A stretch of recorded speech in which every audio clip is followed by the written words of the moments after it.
You've been talking to this dude on Tinder for a while named Chuck, and he seems like a cool guy. You've sent him a couple pictures of yourself, and he always compliments you, but he always avoids sending pictures of himself. One day, he says he's finally ready for you to see him, but he wants it to be in person. He also wants to meet at a Chuck E. Cheese for your first date.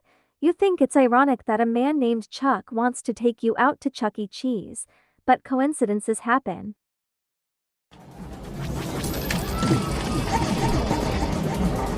You walk into the restaurant and your nose is filled with the smell of cheese pizza, children's saliva, and boogers. 2/3 of the smells are coming from the play place.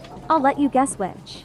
You check your phone and see that he's texted you to sit down at one of the booths and he will meet you there.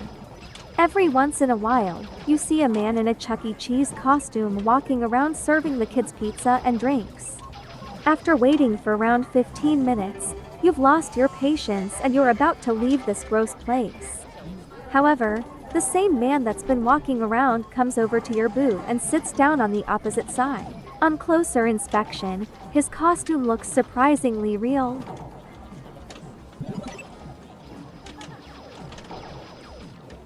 Chuck, is that you?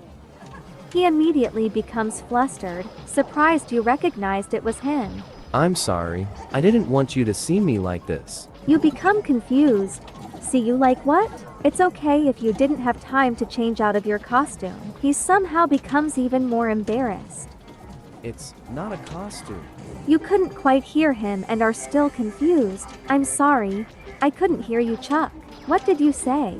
He clears his throat and repeats his words. It's not a costume. You doubt his words and lean in for a closer inspection. He sinks into the seat as you get closer and you realize he's telling the truth.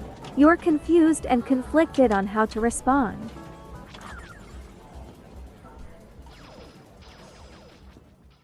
Well, you still seem like a nice guy, and you're not bad for a mouse. I can work with this. Chuck seems pretty happy with this response and perks up in his seat. Really? You'll give me a chance? You get up out of the booth and take him by the hand. Yes, but I would rather go somewhere a bit more romantic.